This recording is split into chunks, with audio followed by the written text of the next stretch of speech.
오늘 여호수아서 7장 말씀을 살펴보기를 원합니다. 지난주에 5장이었는데 6장을 왜 건너뛰나? 6장에는 여리고 성 전투에 대한 이야기가 나오는데 불과 몇 주 전에 우리가 주일 예배 히브리서 말씀을 통해서 여리고 성 전투에 대한 이야기들을 우리가 좀 살펴봤기 때문에 오늘은 좀 넘어서서 이제 7장 여리고 성 전투에서 승리를 거두고 이제 두 번째 성 점령을 위해서 다가갔던 바로 그런 이야기입니다. 두 번째 성은 뭐였죠? 아이성입니다. 첫 번째는 여리고성, 두 번째는 아이성. 근데 성공했어요? 실패했어요? 두 번째 성에선 실패했어요. 왜 실패했는가? 가장 큰 이유는 불순종했던 아간이라는 한 사람 때문에 실패를 했어요. 하나님께서 성공을 허락하시지 않았지요. 그래서 그 실패를 경험했던 이스라엘 백성들은 정말 쓰라린 가슴을 부여잡고 하나님께서 원인이 무엇인지를 깨닫게 해주시고 그래서 아간과 그 가족들을 심판하시는 이제 그런 이야기들이 나와요. 하지만 직접적인 이유가 아간의 범죄 사건 때문이지만 사실은 그것 외에도 또 다른 실패의 원인이 사실 숨겨져 있어요. 우리는 인생을 살아가면서 언제나 평탄한 길만 살아가는 사람은 없습니다. 언제나 힘들고 정말 우울하고 어려운 인생의 그냥 고통의 터널만 또 빠져나가는 사람은 없어요.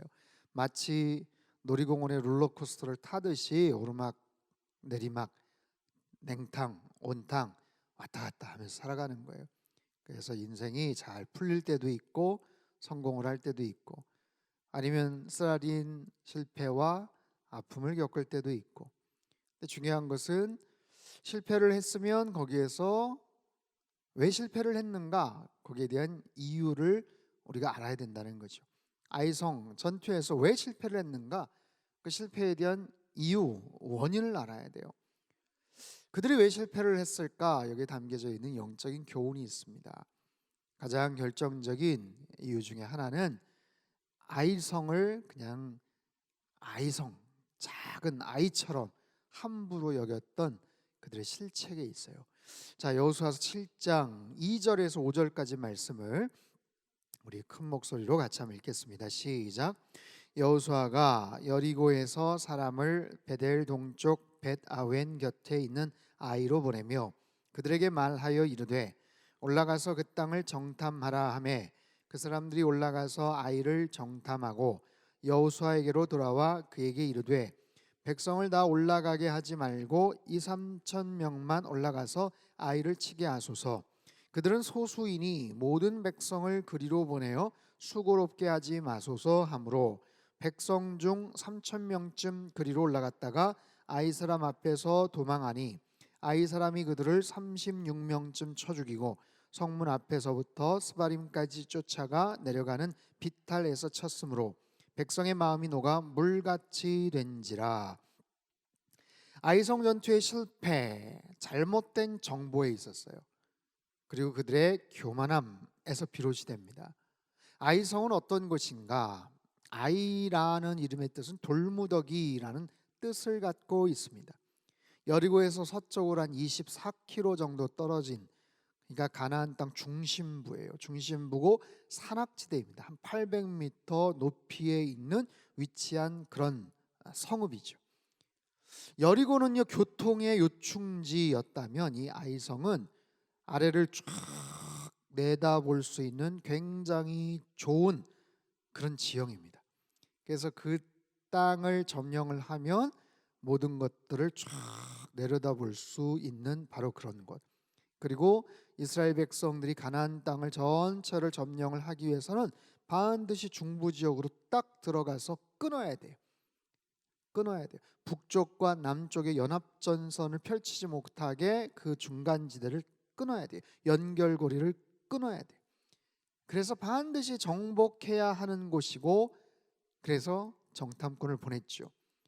그런데 이 정탐꾼들이, 여리고성 정탐꾼은 기생 라합의 집에 들어가서 그래도 소상하게 뭔가를 들었는데 도대체 이 정탐꾼들은 뭘 보고 왔는지를 모르겠어요. 무슨 내용을 정탐을 했는지 모르겠어요. 그리고 와서 한다는 얘기가 별것 아니다라는 거예요. 그들은 소수이니 다 갈 것도 없고 한 3천 명? 한 2천 명만 보내도 될 것 같습니다 라고 그렇게 이야기를 해버려요. 처음 가는 길이잖아요. 그럼 정확하게 사실은 정보를 얻어야 돼요. 아이디어가 하나도 없어요. 정보가 하나도 없어요. 그러면 그곳에 가서 아주 면밀하게 세심하게 잘 따지고 왔어야 되는 거예요. 근데 보면 제대로 파악을 하지를 못합니다. 무엇보다도 아이성은요, 작은 성이 아니었어요. 나중에 보면 아이성 전체 주민이 다 이제 몰살을 당하는데 인구가 12,000명 정도 되었다고 얘기를 해요. 12,000명. 여러분, 여리고성은 대략 추산하기를 한 2,000명 정도, 2,000에서 한 2,500명 정도 주민이 거기에 살았을 것이다라고 얘기해요. 그러면 얼핏 따져도 한 6배 사이즈입니다. 여리고보다 6배 사이즈예요. 절대로 작은 성읍이 아니에요. 거기다가 잘못 접근해서 인근 베델 지역의 군사들과 연합전선을 펼치면 이기기가 굉장히 어려운 곳이에요. 여리고성도 난공불락의 성이지만 이것도 지대가 800m 고지대에 있는 쉽지 않은 그런 곳이에요. 더 철저하게 준비를 했어야 돼요. 그런데 그들은 도대체 뭘 믿고 무슨 배짱으로 그렇게 그냥 쉽게 얘기를 했는지 모르겠어요. 여러분, 최근 이스라엘 백성들이 여호수아서 1장, 2장, 3장 쭉 보면 굉장히 승승장구합니다. 요단강 건넜잖아요. 믿음으로 건넜죠. 이 기적과 같은 엄청난 일을 그들은 경험을 했죠. 길갈이라는 곳에서 할례를 행하고 여리고성 전투에서 정말 짜릿한 엄청난 기적과 같은 승리를 그들이 거두었죠. 하지만 그들이 잘한 게 하나도 없어요. 다 하나님이 행하신 기적이죠. 하나님이 거기까지 인도해 주신 거예요. 그들이 뭘 잘했습니까? 요단강 건너는데 그들이 한 역할이 뭐예요? 그냥 믿음으로 그냥 건넜을 뿐이에요. 그나마 그 믿음도 언약궤를 맸던 제사장이나 그 앞에서 발을 딛느라고 엄청난 살떨리는 그런 상황 속에서 믿음의 결단을 한 거지. 다른 사람들은 그냥 길 열린 거 보고서 그냥 건너간 거 아닙니까? 여리고성도 마찬가지죠. 그냥 도르라고 하니까 그냥 돈 거예요. 아무 말 하지 마라. 그거 지킨 게 그 뭐가 얼마나 대단한 거예요. 사실 그들이 한 거 아무것도 없어요. 사실 자랑할 게 없다고요. 근데 이들이 벌써 그 분위기에 취해서 교만했던 거죠. 함부로 여겼던 거죠. 마치 자기네들이 잘해서 승리했다는 듯이 착각을 하고 교만했던 거예요. 여러분, 우리가 살아가면서 이런 경우들이 있지 않습니까? 우리가 여호수아서 말씀 강하고 담대하라 라는 이 주제를 가지고 말씀을 나누지만 강하고 담대하기 위해서 또 우리에게 선행되어야 될 그런 영적인 조건들이 있는데요. 우리가 어떤 문제를 만났을 때 어떤 중요한 그런 상황 속에서 뭔가를 추진할 때 함부로 해서는 안 되고 소홀히 해서도 안 돼요. 정확한 정보가 있어야 됩니다.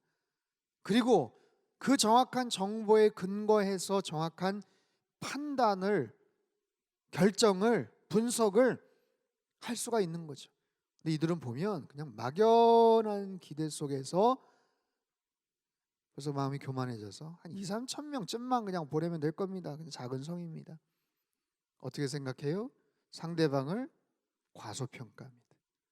그리고 스스로를 자화자찬하는 거죠. 과대평가하는 거예요.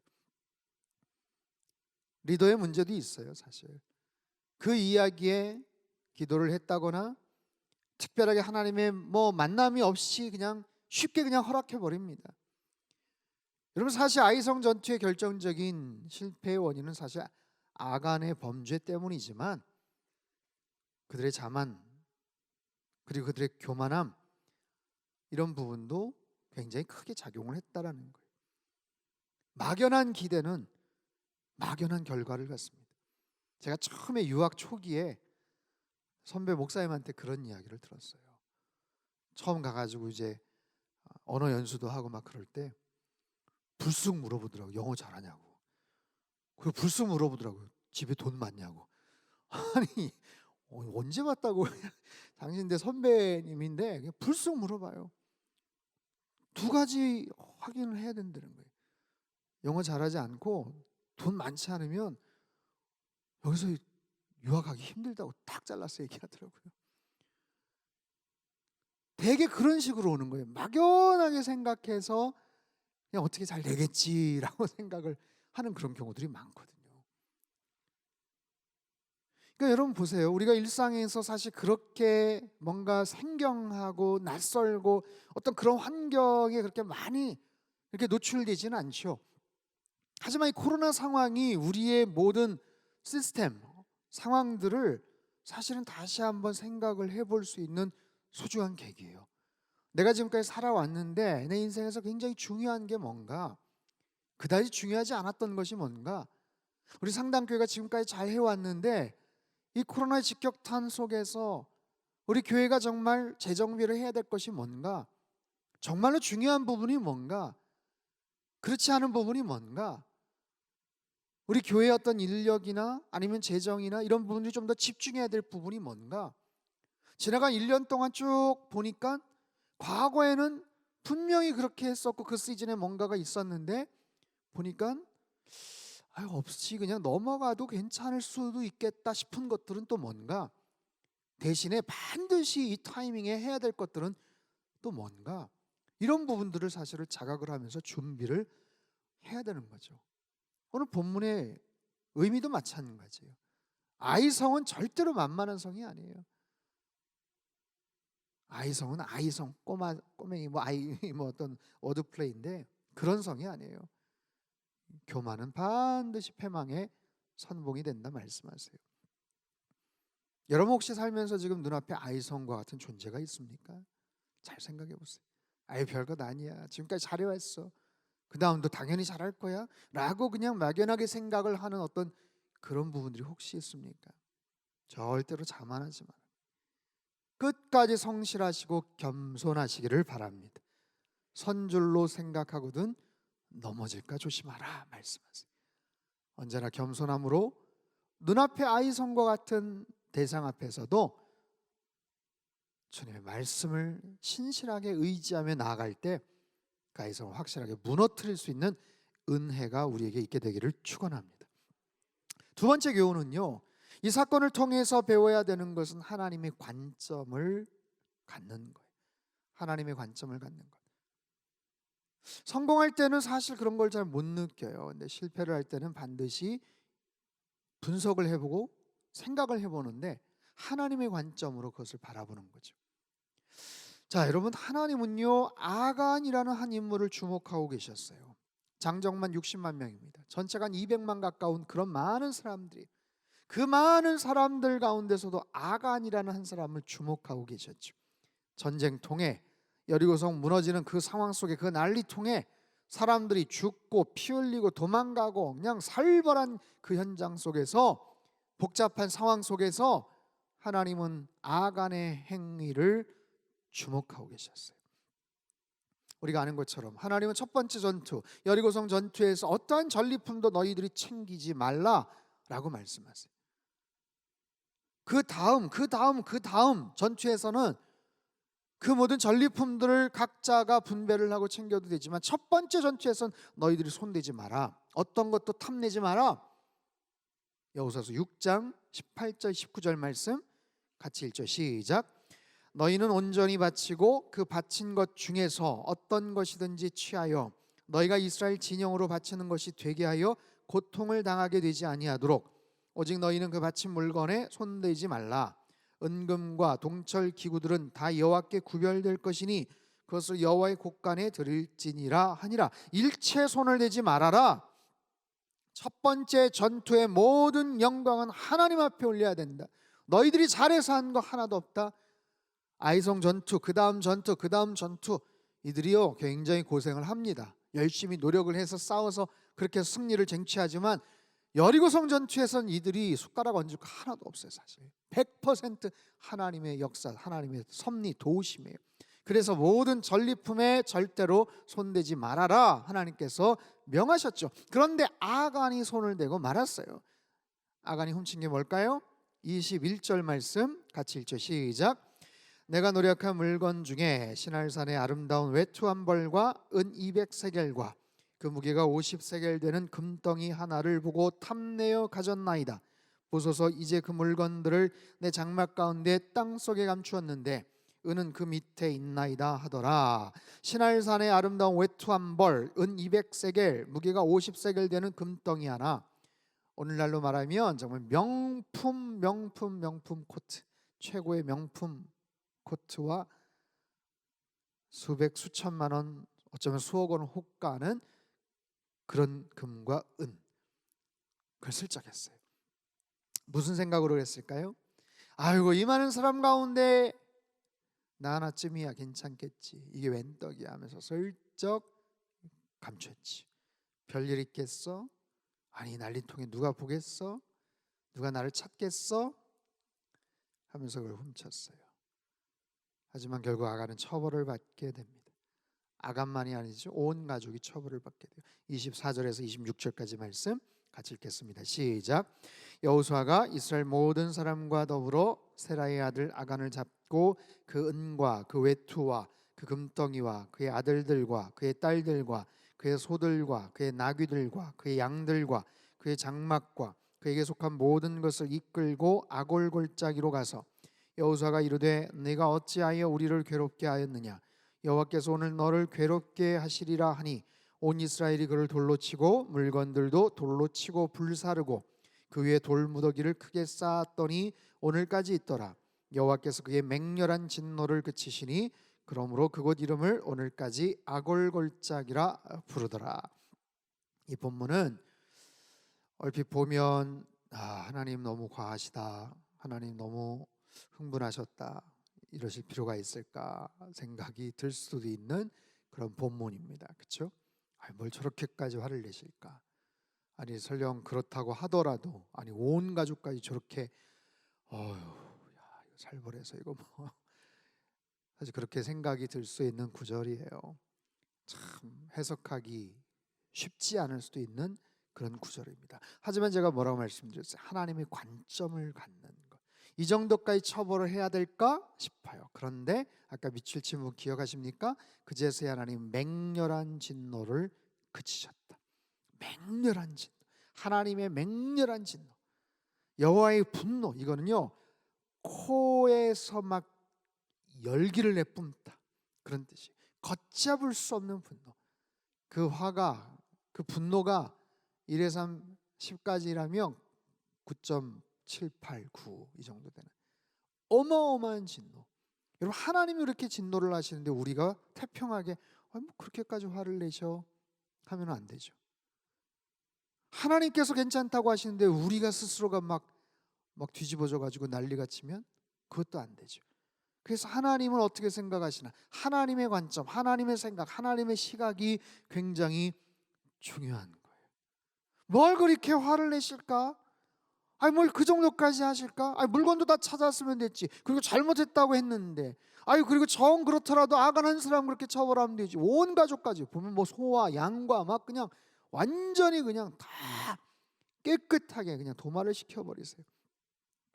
여러분, 이런 부분들이 참 쉽지 않습니다. 우리가 믿음 생활을 잘 해야 되는 이유, 우리가 성경 말씀을 통해서 큐티를 하는 이유가 하나님의 관점을 읽는 거예요. 여러분, 미천한 인간이 어떻게 하나님의 관점을 보겠습니까? 그럼에도 불구하고 하나님의 마음이, 하나님의 뜻이, 하나님의 생각이, 하나님의 계획이, 하나님이 기뻐하시는 것이, 하나님께서 싫어하시는 것이 무엇인지를 우리가 믿음 생활을 하면서 알아가는 거예요. 그렇죠? 그게 제일 중요한 거죠. 신앙생활하면서 제일 중요한 것, 여러분 믿음 생활, 교회 생활 왜 하는 거예요? 서로 교제하기 위해서? 사교 뭐 클럽처럼? 아니잖아요. 하나님이 어떤 분이신지, 하나님이 무엇을 기뻐하시는지, 하나님이 무엇을 의롭다고 여기시는지, 어떤 것에 가치를 두시는지, 그것에 따라서 우리 인생의 여러분 향방이 바뀌는 거죠. 복을 주시겠다라고 말씀하시잖아요. 그럼 너 처벌을 받는다, 너 큰일 난다, 하나님 말씀하시잖아요. 여러분, 하나님의 뜻을 아는 거, 하나님의 마음과 관점을 읽는 거, 이런 부분을 통해서도 우리는 하나님 너무하셔, 하나님 너무 과하셔가 아니라 하나님께서 왜 저렇게 진노하셨을까? 여러분 거기까지 어떻게 고생해서 왔습니까? 이스라엘 백성들 400년 동안 그 울부짖고 고통 어려움 가운데서 하나님께서 출애굽시키시기 위해서 모세 한 사람을 준비시키시고 애굽 왕 바로가 그렇게 고집을 부리고 10가지 재앙을 그냥 막 용단 폭격을 때리듯이 그래서 겨우 탈출을 시키고 홍해바다를 가르게 하시고 그러면서도 그냥 40년간 엎치락 뒤치락 그들이 말도 안 듣고 고집 부리고 그래서 40년간 거기서 훈련을 시키고 그래서 이제 겨우 가나안 땅에 들어가고 가나안 땅에 들어가서 요단강 건너가지고 거기서 첫 번째 전투, 이 놀라운 전투, 하나님의 입장에서 볼 때는 이거 어마어마한 하나님의 그 프로젝트가 이제는 완성이 되는 그 시점, 그 첫 번째 첫 단추, 그거를 그냥 똑 부러뜨린 거나 마찬가지. 손 대지 말라고 했는데 모든 것을 하나님 앞에 깨끗하게 하나님의 계획 디자인 속에서 모든 것들이 이루어져야 되는데 이런 큰 그림 얼개를 가지고 보는 것과 그냥 아유 그거 그 정도 그냥 슬쩍한 걸 가지고 뭘 그래, 이 관점이 같을 수가 없는 거죠. 여러분 보세요. 여리고 성이 완전히 박살이 났죠. 처절하게 박살이 났어요. 사람들이 다 죽었습니다. 처참한 파멸과 심판의 현장. 근데도 거기에 은혜의 빛이 임했죠. 은혜를 베푸셨던 하나님, 누구에게? 라합에게. 기생 라합과 라합의 가정에게 하나님께서 은총을 베풀어 주셨어요. 그 성이 박살이 나는데 그 사람들이 다 살육을 당하는데 하나님의 관점은, 하나님의 관심은 누구에게 있어요? 라합에게가 있는 거예요. 여호수아를 통해서 라합 그 가정은 구원을 받을 수 있도록 하나님께서 허락해 주셨잖아요. 다 죽었는데 라합의 가정은 구원을 받았어요. 그 난리통에 라합의 그 가정을 하나님이 주목하셨어요. 뒤집어 생각해 볼 때 그 모든 사람들, 그 많은 사람들, 수십만 수백만의 이스라엘 사람들 가운데서 하나님은 반대로 아간을 또 계속해서 주시하고 계셨어요. 그리고 결국에는 아간을 찾아서 심판하십니다. 핀셋 완전히 콕 집어가지고 하나님께서 심판을 하세요. 얼마나 무섭습니까? 여러분 라합과 아간은 여러 가지 면에서 대비가 됩니다. 가장 비천한 창기였던, 죽을 수밖에 없는 가장 기구한 운명의 그 라합이 한 번의 믿음의 행동으로 인해서 구원을 받았어요. 축복을 받았어요. 그리고 가장 거룩하고 놀라운 영적인 계보를 이어가게 되지요. 반대로 아간은 어떻습니까? 여러분 성경이 아간을 소개할 때 어떻게 소개하는지 아세요? 17절 18절 같이 읽겠습니다. 시작. 유다 족속을 가까이 나오게 하였더니 세라 족속이 뽑혔고 세라 족속의 각 남자를 가까이 나오게 하였더니 삽디가 뽑혔고 삽디의 가족 각 남자를 가까이 나오게 하였더니 유다 지파 세라의 증손이요 삽디의 손자요 갈미의 아들인 아간이 뽑혔더라. 아간은 그냥 얘기하지 않아요. 유다 지파 세라의 증손 삽디의 손자 갈미의 아들 아간이 뽑혔다. 아간은요 이스라엘 12지파 가운데 가장 최고의 지파인 유다 지파 사람입니다. 명망이 있는 엘리트 집안이에요. 세라의 증손, 그의 증조부, 증조 할아버지 세라는 뜻은 씨를 뿌린다 라는 뜻이. 그의 할아버지 삽디라는 것, 선물, 그냥 선물이 아닙니다. 기쁨의 선물이라는 그런 뜻이에요. 아버지 갈미의 뜻은 열매입니다. 열매인데 주렁주렁 맺는 포도 열매. 이름들이 아주 풍성합니다. 씨를 뿌리고 기쁨의 선물이 되고 주렁주렁 포도 열매를 맺는 그런 집안에서 아름다운 결실로 태어난 사람이 누구다? 아간이다. 아간. 그런 명망 있는 집안과 희망찬 기대를 가지고 태어났던 사람이 아간이에요. 그런데 한 번의 잘못된 행동으로 라합과는 완전히 반대의 길을 가게 됩니다. 사랑하는 성도 여러분, 우리의 삶 속에서 혹시 내 모습 속에 나도 모르게 키우고 있는 아간과 같은 모습들이 있는가? 자라가고 있는 아간과 같은. 병원에 가서 검진을 받았는데 악성 종양 같아요. 근데 아주 작습니다. 어떻게 반응하시겠어요? 아유 아주 작다니까 다행이야, 별거 아니겠지 하고 넘어가시겠습니까? 아무리 작아도 악성 종양입니다. 무시할 사람 없죠. 아무리 작아도 여러분 얼마나 두려운 얘기예요. 얼마나 신중하게 치료를 해야 됩니까? 아간이 바로 그런 모습, 하나님은 아간을 그런 모습으로, 그런 존재로 여기셨어요. 넘어갈 수가 없었어요. 더구나 그것은 아간 한 사람의 죄만이 아니에요. 아간 혼자서 잘못했는데 왜 다 처벌하실까? 그 얘기가 아니에요. 하나님께서 죄를 지적하실 때 그들이라고 말씀을 하세요. 그리고 장막이라는 표현이 계속 등장하죠. 장막 안에 숨겼다, 장막 안에 감췄다. 여기서 장막이라는 것은 텐트를 말합니다. 각 가정마다 있는 그 텐트에 거기서 생활을 했겠죠. 그들이 거처하는 바로 그런 공간입니다. 근데 그 공간을 그냥 하우스의 개념이 아니라 홈의 개념이에요. 그들 가정, 장막 안에 있는 그들 가정, 그 가족들이 다 알고 있었다. 아간 혼자만의 죄가 아니고 가족들 전체의 죄였다. 하나님 심판하시는 거예요. 아간과 그의 가족은 여리고 사람들처럼 되어버렸어요. 뭐죠? 진멸되어야 될 대상처럼 되고 만 거예요. 하나님은 이스라엘 전체를 살리시기 위해서 아간을 처벌하십니다. 사랑하는 성도 여러분, 혹시 내 안에 아간과 같은 그런 모습은 없는가? 에이, 괜찮겠지, 별것 아니겠지, 대충 그냥 넘어가지 뭐. 그럼에도 불구하고 결정적인 잘못과 커져가는 죄악은 혹시 없는가? 우리 금요 경배와 찬양 이 시간을 통해서 성령 하나님께서 우리 각 사람의 마음을 저는 만져주시기를 바라요. 우리 각 사람의 마음들 성령님께서 어루만져 주실 때 아까 불렀던 찬양처럼 주님과 같이 내 마음 만지는 분은 없네, 오랜 세월 찾아 난 알았네, 내겐 주밖에 없네. 성령 하나님께서 여러분의 마음을 터치해 주시고 만져주실 때 상한 마음, 상심한 마음, 속상한 마음은 위로가 될 것이고, 교만했고 강팍했던 마음들, 숨겨왔던 그런 죄악들은 성령님의 그 터치와 진리의 빛 가운데서 견디지를 못할 거예요.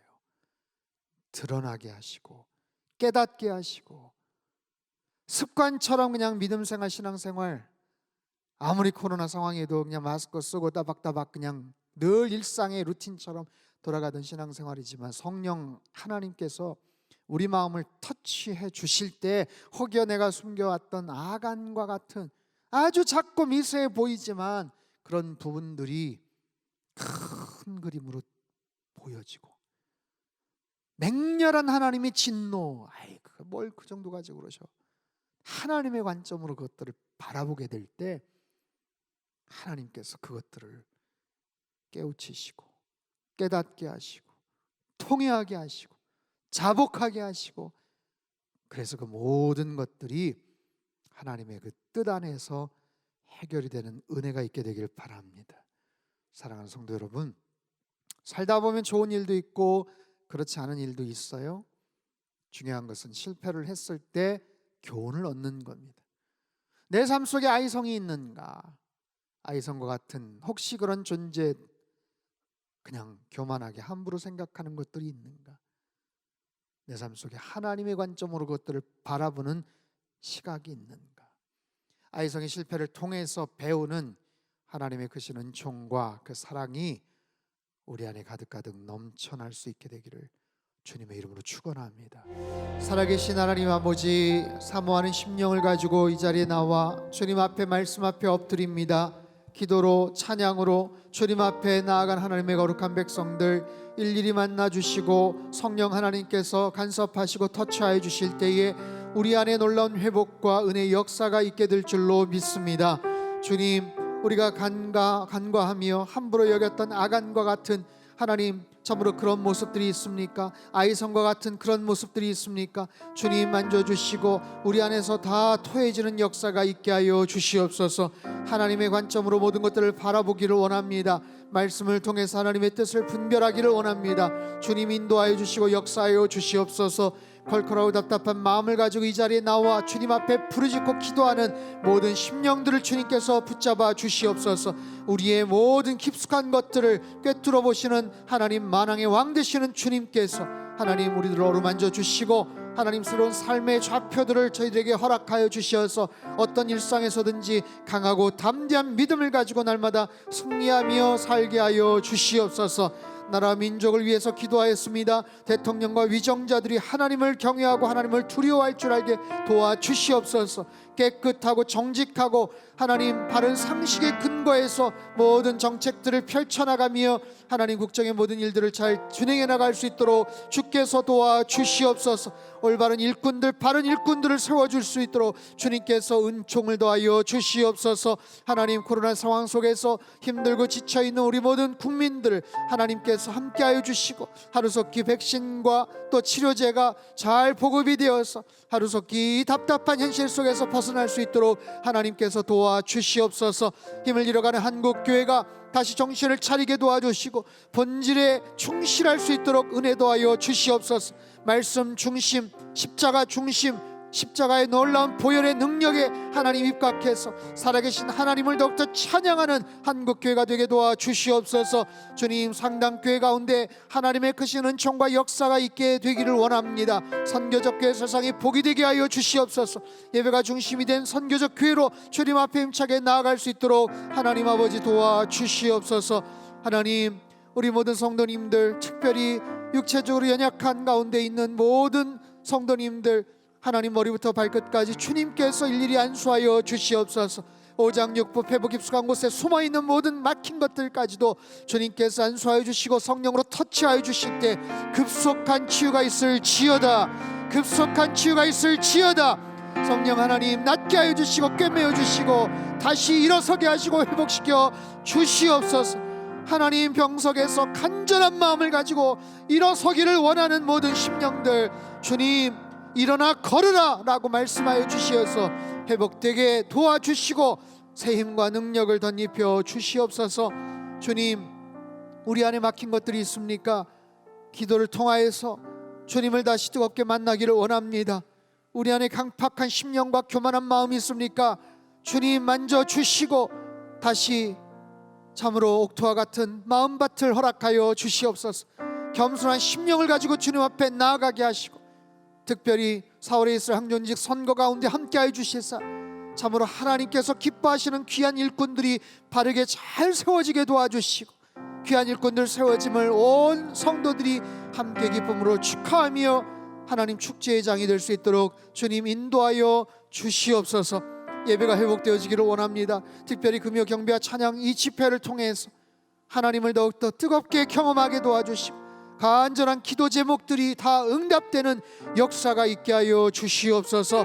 다음 주에 있을 하나님 성만찬 예배와 또 한웅재 목사님 초청 찬양 콘서트 가운데도 큰 은총을 덧입혀 주시옵시고 부활을 향한 40일의 여정 끝까지 잘 마무리할 수 있도록 하나님 아버지 역사하여 주시옵소서.